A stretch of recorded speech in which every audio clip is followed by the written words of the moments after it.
হয়, আজি অসম চৰকাৰৰ যিখন কেবিনেট সিদ্ধান্ত হ'ল যে অসমৰ মুছলমানসকলে আৰু অসমৰ ইছলামিক এলেকাসমূহত আচলতে ৰাজহুৱা স্থানত অসমৰ ইছলামিক সমাজখন আচলতে মুছলমানসকলে গোমাংস ভক্ষণ কৰিব নোৱাৰিব বা বিক্ৰী কৰিব নোৱাৰিব বুলি যি সিদ্ধান্ত লোৱা হ'ল, আচলতে এইখন কেবিনেট সিদ্ধান্তত আমি বিৰোধিতা কৰিছোঁ, আমি তীব্ৰ গৰিহণা দিছোঁ। যিখন ধৰ্ম নিৰপেক্ষ দেশক আমি বাদ কৰি আছোঁ, অসমৰ মুছলমান বুলি নহয়, আমাৰ সাংবিধানিক অধিকাৰ আমি কি খাম নাখাম সংবিধানে ডিচাইড কৰিব, আমাৰ কোৰাণে ডিচাইড কৰিব। অসমৰ মুখ্যমন্ত্ৰী আমাৰ খাদ্যৰ তালিকা প্ৰস্তুত কৰাৰ অধিকাৰ কোনে দিলে? আমি অসমৰ মুখ্যমন্ত্ৰীক আৰু কেবিনেট চৰকাৰখনক আমি প্ৰশ্ন কৰিছো যে আপোনালোকৰ মতে অসমৰ মুছলমানসকলে আচলতে কি খাদ্য গ্ৰহণ কৰিব লাগিব নেকি? আপোনালোকে ডিচিশ্যন ল'ব নেকি কোনে কি খাব নাখাব? ভাৰতৰ সংবিধান হ'ল ধৰ্ম নিৰপেক্ষ সংবিধান আৰু গণতান্ত্ৰিক দেশখনৰ আচলতে আমাৰ খোৱাৰ অধিকাৰ আছে। সেয়া আমি গোভক্ষণ কৰি আমাৰ হিন্দু ভাইসকলে গাহৰি খাব, আমাৰ ক'বলগীয়া নাই। যাৰ ভাল লাগিব খাব, যাৰ ভাল নালাগে নাখায়। যিহেতু স্বাস্থ্যজনিত কথা থাকিলে ডক্টৰে ছাজেষ্ট কৰিব পাৰিব।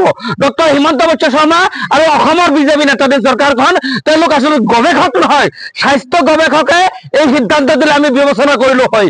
যিহেতু তেওঁলোক স্বাস্থ্য বিশেষজ্ঞ নহয়, ভাৰতৰ সংবিধান নহয়, ভাৰতৰ সংবিধানৰ বিৰোধী এখন সিদ্ধান্ত মুছলিম ছাত্ৰসকলে তীব্ৰ বিৰোধিতা কৰিছো। এয়া পুনৰ বিবেচনা হ'ব লাগিব। আমি ন্যায়ালয়ৰ দ্বাৰস্থ হ'ম আৰু প্ৰয়োজন হ'লে অসমৰ 1 কোটি মুছলমান ৰাজপথত থিয় হৈ আচলতে ইয়াৰ বিৰোধিতা কৰিব। আৰু এই 1 কোটি মুছলমান ৰাইজ যদি ওলাই আহে, ইয়াক মিয়া অসমীয়াৰ কথা কয়, মিয়া অসমীয়া বুলি মুছলিম নাই অসমত। মুছলিম ইছলাম ধৰ্মৰ সকলো নবীৰ উম্মতসকলে ওলাই আহিব। গতিকে ইয়াত গৰিয়া মিয়াৰ কথাটো নাহে। গতিকে স্পষ্টভাৱে কৈছো, 1 কোটি মুছলমান ৰাস্তাত যদি ওলাই আহিব লগা হয়, তেতিয়াহ'লে দিছপৰীয়াসকলে অসমখন স্তব্ধ হৈ যাব, তেওঁলোকে নিয়ন্ত্ৰণ কৰিব নোৱাৰিব।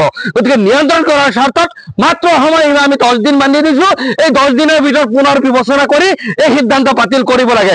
অন্ততঃ অসমৰ যি পৰিস্থিতি হ'ব তাৰ কাৰণে অসম কেবিনেট আৰু মুখ্যমন্ত্ৰী হিমন্ত বিশ্ব শৰ্মা ইয়াৰ কাৰণে জগৰীয়া হ'ব বুলি আমি স্পষ্টভাৱে জনাই দিছো। বিভিন্ন হোটেলত গোমাংস পান কৰিবলৈ মানা কৰিছে মুখ্যমন্ত্ৰী। কোনো ধৰণে এই সিদ্ধান্ত মানাৰ প্ৰয়োজন নাই।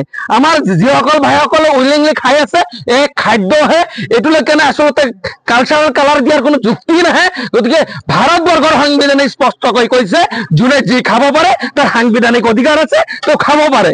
আৰু তেওঁ খাই যদি হজম কৰিব পাৰিছে, সেই তেওঁ ডক্টৰো যদি ছাজেষ্ট নকৰে, তেতিয়াহ'লে তেওঁ খালে কোনো অসুবিধা নাই। অসমৰ এই সিদ্ধান্ত, অসমৰ কেবিনেটৰ এই সিদ্ধান্ত মানাৰ কোনো প্ৰয়োজন আছে বুলি আমি মুছলিম ছাত্ৰ আন্দোলনে ভাবো।